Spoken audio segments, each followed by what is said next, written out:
Bueno, continuando con el tema del museo, de la Reserva Ecológica en Plotier, seguimos hablando de algunas de las piezas que aquí tenemos.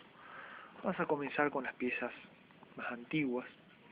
Acá nos encontramos en el período Cretácico, de la era Mesozoica a la era de los dinosaurios, y tenemos esta marca dejada acá en la roca, que es una amonites. El amonites es un molusco que, a pesar de su aspecto de caracol, es un cefalópodo. Dos grupos de cefalópodos actuales que tienen caparazón tipo caracol, que son el argonauta y el nautilo. El nautilo es anterior al amonites, el amonites aparece después.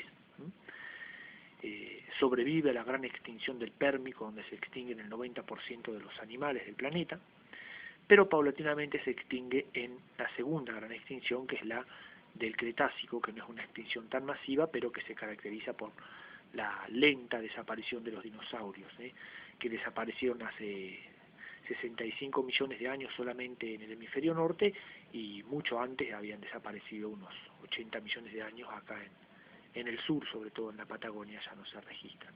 Este es el caso del amonites. Bueno, esa época, como decíamos, el Mesozoico, se caracterizó por la época de los dinosaurios, que fue la era de las criaturas que más duraron en nuestro planeta. Vivieron aproximadamente 200 millones de años, superando a todos los demás animales que vivieron en nuestra Tierra, desde el Triásico, el Jurásico y el Cretácico. En la zona también tenemos restos de dinosaurios. Aquí podemos ver pedazos de astillas de huesos, que dado su pequeño tamaño no se puede determinar a qué dinosaurio pertenecen, aunque existieron en esa época dinosaurios en nuestra zona, dado que estamos en la misma zona del Chocón. Es fácil encontrarnos, sobre todo en nuestras coloradas, con huesos de dinosaurios, algunos de tamaño grande, otros como estas pequeñas astillas. Podemos ver los osteocitos.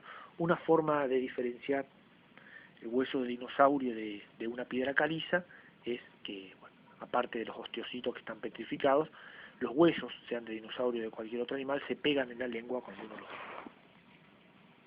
los prueba.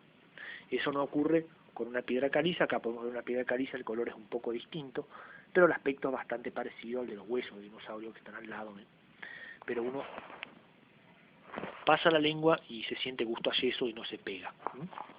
Los dinosaurios estaban formados por dos grupos: los saurisquios, con pelvis de dinosaurio, de lagarto, que se supone que son los que dieron el origen a las aves. Su parecido se mantiene en algunas aves. Y los ornitisquios, a pesar del nombre ornitios, que significa ave, no dieron origen a las aves, son los dinosaurios con cuatro patas, que caminaron en nuestra zona. Acá vemos el Amargosaurus, un típico ornitisquio. A pesar del nombre, como podemos ver, no tiene nada que ver con las aves.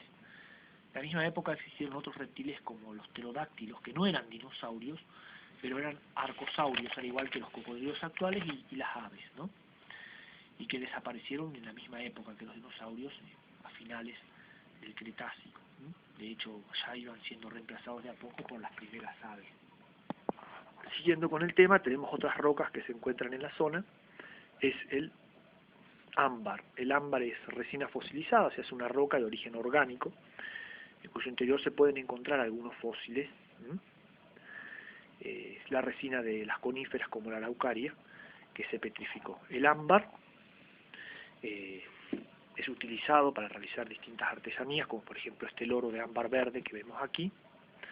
El lorito está fabricado con ámbar, el pie es de ónice, el pico es de ónice, y nuestros pueblos originarios utilizaban el ámbar para otras cosas como las armas. Por ejemplo, el caso de esta pequeña punta de lanza que está hecha con ámbar. Hoy nos parecería impensable utilizar una piedra semipreciosa como el ámbar para fabricar una lanza, Pero bueno, para los originarios tanto el oro como muchos minerales no tenían el valor que tienen para nosotros, y por ello se daban el lujo de hacer una lanza con ámbar. Acá se puede ver la hendidura, como la de una navaja, para que el oxígeno, el aire, entrara en su víctima, en este caso un animal que cazaran, y produjese la muerte que sea menos dolorosa. Esta es una punta de lanza hecha con ámbar. Otra roca de origen orgánico es el carbón mineral, que en realidad es de origen vegetal. Acá se emplean las vetas de madera, el resto se ha carbonizado, pues se prendió fuego hace 65 millones de años, probablemente 100 millones de años, y da origen al grafito, un carbón mineral, que es de origen vegetal, ¿no? Es un tronco quemado y luego fosilizado. Otra roca muy bonita que tenemos en la zona es el Fez del Pato, ¿no? O oro de los tontos. Estas rocas muy comunes en la zona, uno las parte al medio y aparecen estas cositas que se ven acá, que es pirita. La pirita es un mineral raro. Como es conductor, sirve para construir cosas como la fibra óptica o los paneles solares, ¿no? Y tiene ese color brillante que parece que fuera oro o plata, ¿no? Pero en realidad es otro mineral que se llama pirita, ¿no? Y la piedra entera se conoce como Fez del Pato. Y finalmente, hablando un poco más del Cretácico, también tenemos restos volcánicos como estas rocas, ¿no? Que han sido eruptadas por un volcán. Son chorreadas de lava eruptadas por un volcán que se extinguió hace más de 100 millones de años. En la zona, por ejemplo, se han encontrado cráteres volcánicos en la zona de Balsa Las Perlas. Estos volcanes dejaron de existir, pero dejaron su rastro en estas rocas llenas de oxígeno, livianas, vulcanitas se llama, que aparecen en la zona y que son arrastradas por el río Limay. Bueno, esto es todo sobre esta segunda parte del museo.